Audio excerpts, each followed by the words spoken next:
Dito na ang tunay na laban. Madugo pumunta rito. Umatag na rin after 50 kilometers. Konting budol pa. Kaya ayoko magpunta rito eh. Dito nagtatapos ang ating pangbubudol.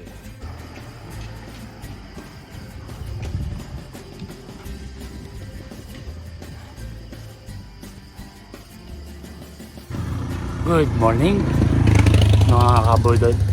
Time check, alas 5, ride out. Yan, nasa rotonda na ako. Okay. Alas 6 ng umaga, dumali na ako.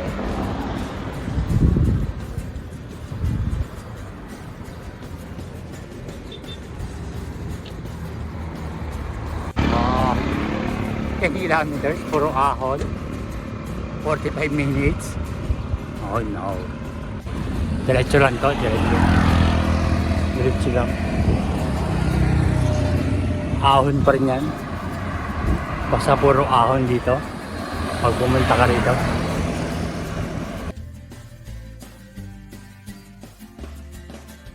"13 kilometers sa ahon." Wow. Sarap ng almusal. Marami pa ito. May ahon pa ulit dito. Meron pa.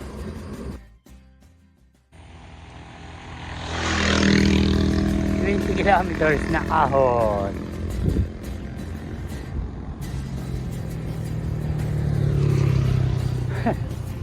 Para niya. Kaya ayoko magpunta rito eh. Yes. Ang lambay. Ay.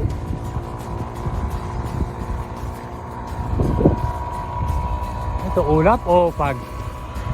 Ang lamig.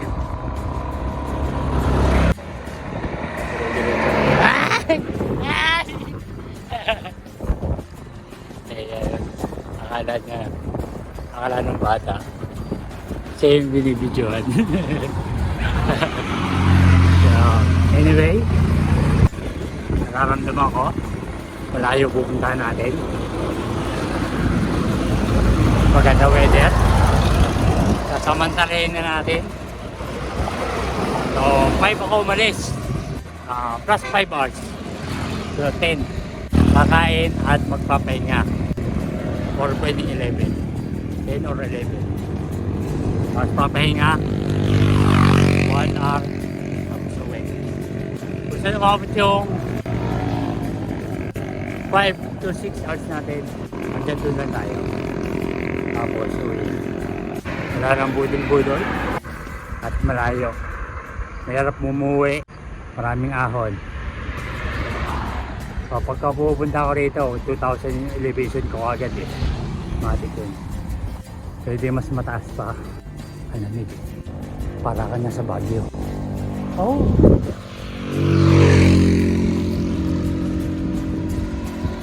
Baguio. Sa lamig, parang Tagaytay yan. Ayan.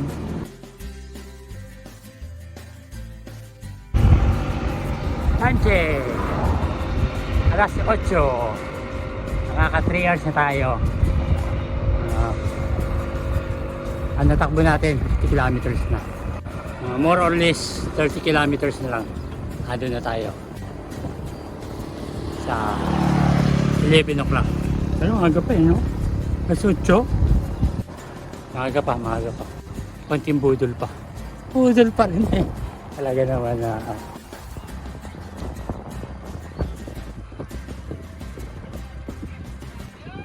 umatag na rin after 50 kilometers sa wakas.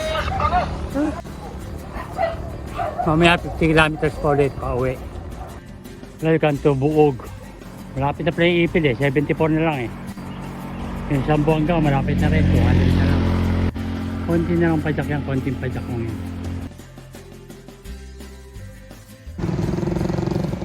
Kanan ipil, Sambuanga. Kaliwa tayo. Basta kaliwa tayo. Huwag tayo dyan. Tsaka na tayo.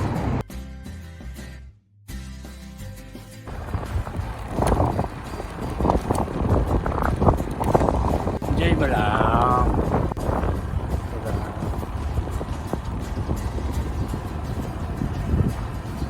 Solo ko na naman ang daan. 8 kilometers, enough na yun sa ating pupuntahan. Masyadong madugo pumunta rito. So yung kanina, bago ka makatungtong ng Patag, Ahon Lusong na 50 kilometers. Bago ka pa nakatingin ng Patag. After mo ng Patag, 20 kilometers na banayad na Ahon. Siguro hanggang 10 lang tayo. 10 or 10:30. Top na yun. Tapos tayo nga tayo. Tapos padyak ulit. Para makauwi tayo. Baka maraspag tayo sa malayo.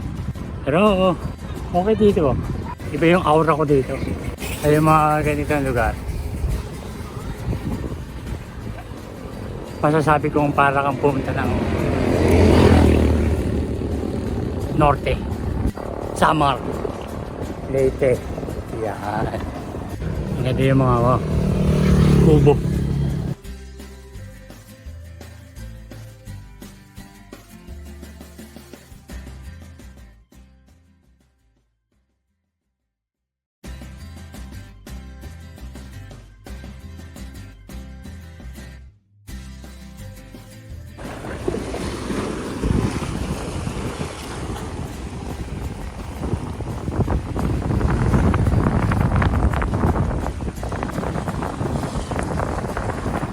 Boulevard.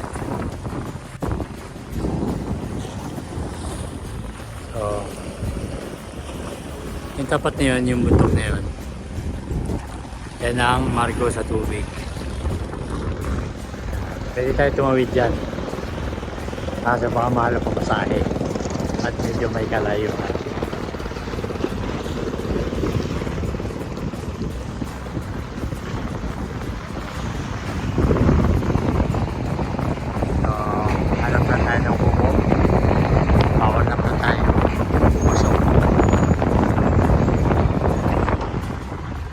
Sabi ko, hanap lang ako ng kubo na pwede ikilipan.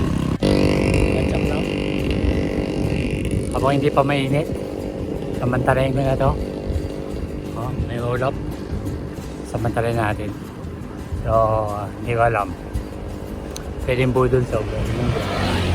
Pwede ituloy ko na lang. Wala ng pahinga-pahinga. Pahinga pa. Pahinga lang para sa mga malalakas. Padyak lang, hanggang di ako nakakakita ng magandang spot na pwedeng igilapan. Bubo. Kanya doon marami.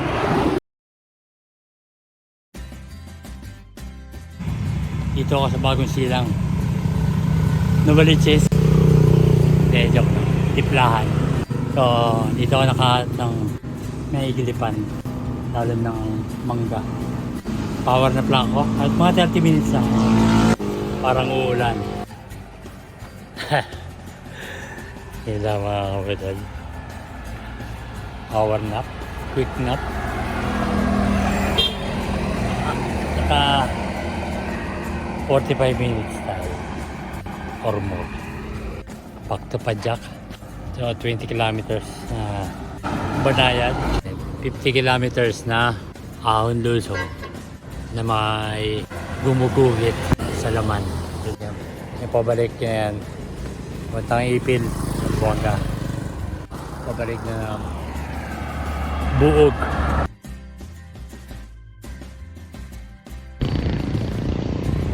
Buog. Kanan doon, munisipyo. Sa palengke.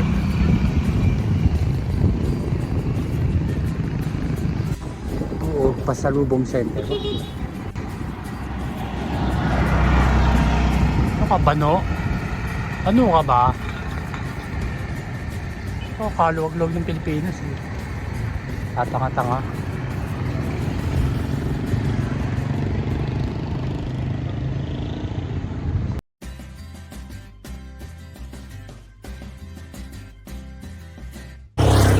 Yun mga kabudol. Dito na mag-uumpisa ang ahon. Dito na ang tunay na laban. Pumalarang Bridge. Simula dito hanggang Lakewood yan. Ahon. So, simulan ko na.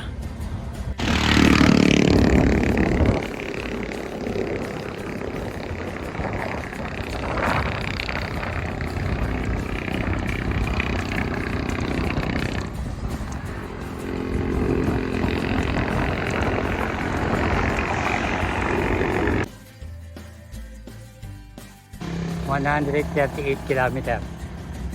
So, 6 kilometers na 5 to 9 region.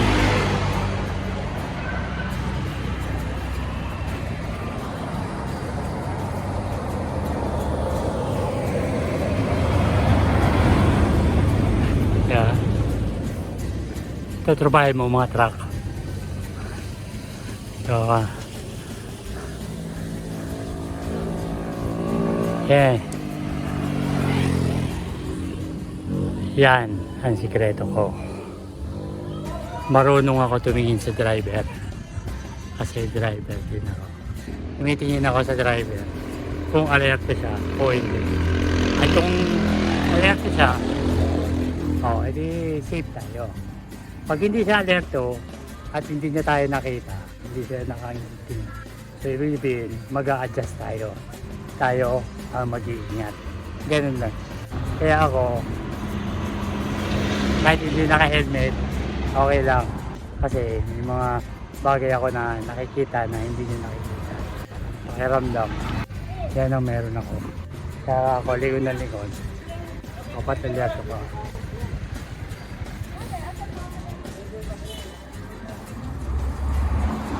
Diba? Alam mo, kung may sasakyan o wala, tunog pa lang. Natabi ka na. Hindi ka man tumabi, unahin mo. Ganun lang yun.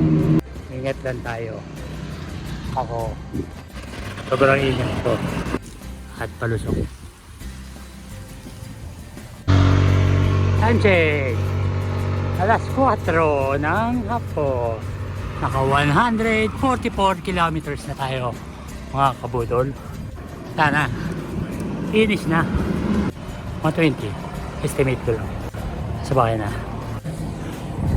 Lusog na ulit. Tapos ahon. Tapos ahon. Puro ganon. Kapit na. Lumalinaw na. Dalawang ahon na lang. Hindi na. Sabay na. Promise yan. Kabudol. Time check. 5:30. So, 12 hours and 30 minutes na tayo. Asa na? Nasa Rotonda.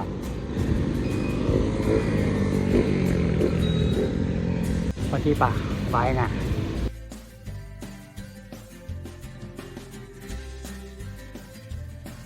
Dito nagtatapos ang ating pangbubudol. Ay, salamat. Thank you, Lord. Ride safe na naman. As usual, lagi naman. May idea na tayo. Pupunta tayo ng Ipil. From the junction ng 70 kilometers pa. At 3 oras.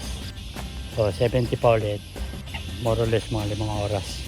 Tapos balikan. Ako. Makabuhin na tayo 14-15 hours. So, kailangan alas 3. Walang pahinga ngayon. Hindi ka tulad kanina, tsaka yung mga previous ride, may pahinga. Sa mga nag-subscribe, thank you. So yan, ganyan tayo.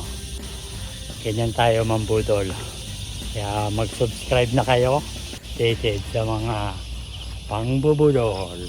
So hindi naman kayo sumasama, manood na lang kayo kung paano ko mambudol. Taray. Yun lang. Hanggang sa muli. Maraming salamat. Thank you mga kabudol.